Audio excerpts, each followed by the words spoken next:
And since we're talking about entrepreneurship in the show, there's a couple of exhibitors here who feel that they don't only want to have a presence physically here in New Orleans, but they also would like to be with you on Channel 3. So they took the opportunity, they were so smart, to actually say, hey Channel 3, come by us, we want a little pitch of our little product on your channel. And that's where we're going to go right now. We're going to watch 3, so stay tuned. I'll take you on a little tour around the exhibition. And if you want me to go into something particular, tweet it out to Marcel, right? Let me know. You can direct us all around.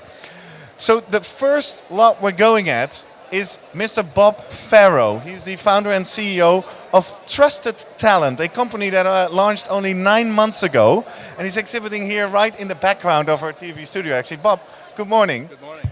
Trusted Talent is a recruiting hub for research professionals. Tell us a little bit what's new about your startup.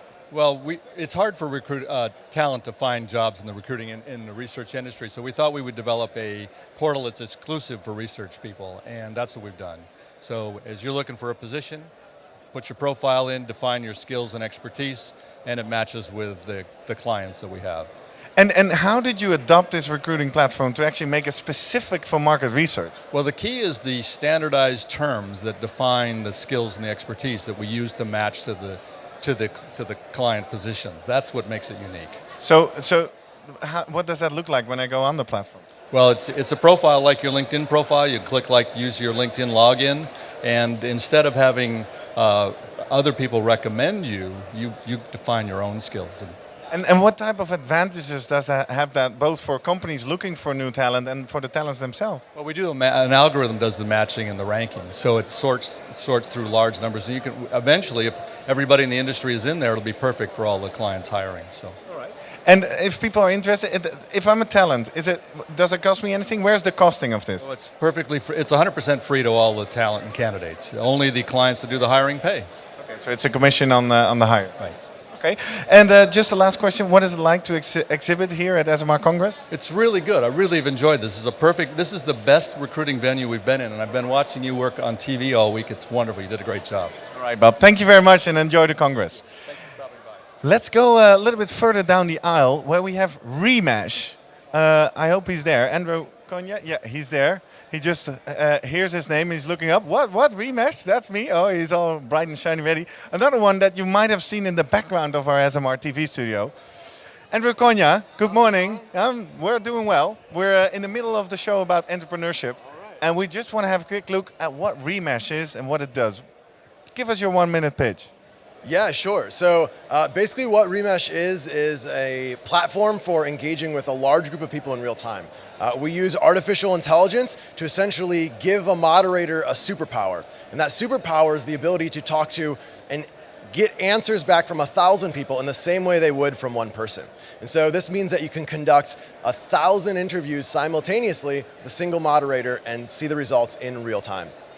And what are some of the key advantages to people doing research of that? Yeah, so key advantages come in a few flavors. So the first is that we work all with natural language and verbatim. So while we're working at quantitative scale, we're at qualitative depth of insight. The second is that because we do this all in real time, it means as you learn the things you didn't know you wanted to know, which we've learned is so common with research, you can immediately follow up with the next question in the group and probe deeper into it rather than having to conduct another study after that. And the third is that our participants are deeply engaged. So we actually get participants asking to do more of these because they find they're fun. And so this helps with obviously low drop-off rates and good economics when it comes to sample. So what have you done to make it so much fun? So we originally started as a social app. And when we were a social app, we basically were engineering our algorithms to make it fun and engaging so that the AI was choosing to show things to people that kept them engaged. As we shifted over to research, that obviously got adjusted because we wanted to optimize for learning the most about a person, but we kept a few of those terms in our equations that kept that engagement loop tight. Oh, that's a great background story. Thanks so much. And can you explain a little bit about the costing structure? How do I pay for this? Yeah, sure. So with most customers, it's per project. So they would pay per project that they want to do with us. After a little bit of time, most of our customers will say, okay, well, we know we're going to do X of these over the next Y amount of time. And so they'll kind of purchase as a bulk, and that brings the price down a bit. All right. Well, thank you very much for enlightening us a little bit about Remesh. Just finally, for future exhibitors, what is it like to exhibit as a startup here at the SMR Congress? Yeah, so It's good, right? So I come from a background of computational physics and AI, which is not market research. So for me to be able to come here, see how people are thinking, understand the problems that people are facing, and kind of where the industry is as a whole is incredibly valuable, both in understanding how to position our product and then how to kind of plot our trajectory forward as we grow as a company. All right, Dino. Thank you very much for sharing your story, and enjoy the second day of Congress. Yeah, thank you. All right, and then we want to talk to your neighbor. We have Cedric de Gouw here, who's actually busy talking to a potential lead. Sorry to interrupt, Cedric. You are with QualWorld, another startup here in the market research space. For people who have no clue what it is, what does QualWorld do? Okay, so we provide fieldwork services in healthcare only and qualitative only. So you're industry specific, or do I understand that correctly? Yes, we are. We're really in a niche, I guess. And what are you doing that makes it very innovative? I guess it's more like our setup. So basically, we're a startup company. We're 25 people now, but we started up, we were at 13. And our ambition was really to be truly global, like being physically around the world, in Asia, in Europe, and North America, and even Latam, actually, in Brazil. But for a startup company, having offices in all of these countries will have been impossible. So our unique thing, I guess, is that everyone is working from home. We don't actually have any physical office anywhere. Everyone has their own, little booth in their apartment or house, and working remotely like that. So we had to develop a whole new way of doing things. And what advantages does that give your clients?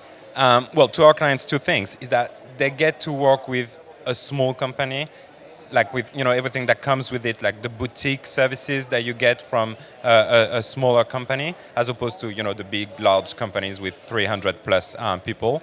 And at the same time, they do get the global coverage, the local expertise that you will get working with a global agency, like a large one.